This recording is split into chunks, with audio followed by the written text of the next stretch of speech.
Dear SLS students, Assalamu alaikum. Let's start our lecture number 3, unit number 7 के question answer. You will ready your copy for the question answer. You will write 17 June Wednesday date lecture 13 और आज आपका unit number 7 don't give up. Let's start from question number 1. What does the title of the poem mean? The title of the poem was don't give up, यानी कि आपने कोशिश तर्क नहीं करनी. So we will start answer. The title of the poem means that achieving our goal we should work hard and face the hardships with courage.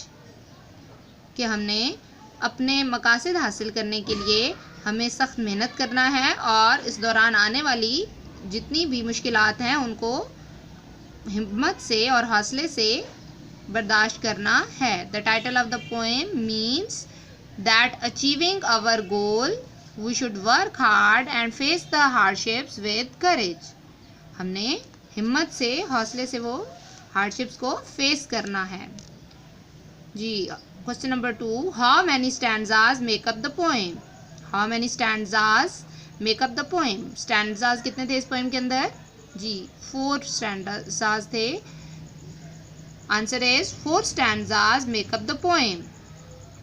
4 stanzas make up the poem. You in question writing you will take the help from your book. 4 stanzas make up the poem. Question number 3. On the whole, is the first stanza a condition, a rebuke or a piece of advice? First stanza जो आपने पढ़ा poem के अंदर, जिसमें आपको कहा अगर कोशिश करोगे कामयाब नहीं होते तो रुक कर रोना धोना नहीं है, और जितने भी अच्छे बुरे काम हुए हैं वो सब्र और के साथ कोशिश करते रहने से हुए हैं. तो ये जो आपका फर्स्ट स्टैंजा था ये क्या एक हालत थी. रिबोक, इसमें एक पोएम, रिबोक का मतलब क्या होता है? डांट डपट. क्या पोइट इसके अंदर एक कंडीशन बता रहा था? आया कि इस स्टैंजा के अंदर जो पोइट है उसके झिड़कने या डांट डपट का स्टाइल था, या कि it is a piece of advice, या इसमें कुछ नसीहत थी जी? It is a piece of advice. So on the whole the first stanza is a piece of advice. ये एक नसीहत थी. On the whole the first stanza is a piece of advice. ये एक नसीहत थी.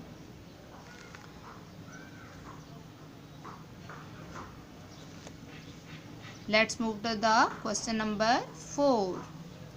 How does the poet convey the message effectively? कैसे poet ने अपना मैसेज इफेक्टिवली जो है कन्वे किया? किस एग्जाम्पल से जी? लिटिल बर्ड की एग्जाम्पल से. जी हाँ. What is the function of the words though and if? As I have already tell you, you will take help from book in writing questions. The answer is the poet convey the message by taking into account the example of flight of little birds. The poet convey the message by taking into account the example of the flight of little birds. The little birds fall during first flight, but their continued flight becomes successful. कि जब परिंदे अपनी पहली flight के दौरान गिरते हैं और वो कंटिन्यू रखते हैं अपनी फ्लाइट को, तो वो उनको कामयाब बनाती है. The poet convey the message by taking into account the example of the flight of the little birds. The little birds fall during first flight, but their continued flight becomes successful. उनकी लगातार कोशिश उनको कामयाब करती है flight के लिए. The words though and if tells us ways to get success. The words though and if tells us ways to get success. Let's move to the next question.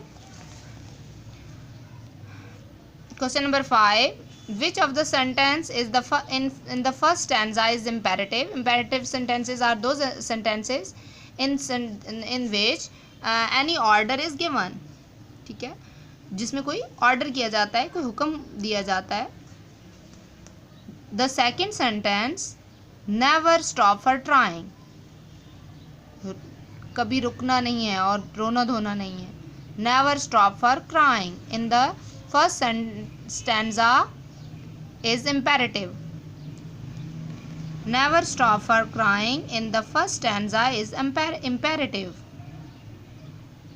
इसमें ऑर्डर किया जा रहा है, so it is imperative sentence. Number 6, what is more important than an easy victory? आसान फतह से क्या चीज़ ज़्यादा इम्पॉर्टेंट है? What is more important than an easy victory? To get success, answer is to get success from a defeat, यानी कि किसी शिकस्त से कामयाबी हासिल करना. To get success from a defeat is more important than an easy victory. एक आसान फतह की निस्बत अगर आप शिकस्त के बाद ज़्यादा कोशिश करके आप कामयाबी हासिल करते हैं तो ये ज़्यादा इम्पॉर्टेंट है. To get success from a defeat is more important than an easy victory.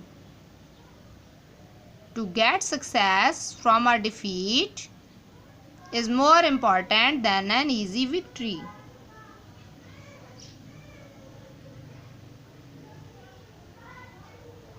This is students जो आर होम टास्क, और ये आपने कॉपीज़ के ऊपर बहुत नीटली जो है वो राइट करना होगा और इसी को ही आप क्वेश्चन आंसर्स को ही लर्न करेंगे. और अल्लाह हाफिज़.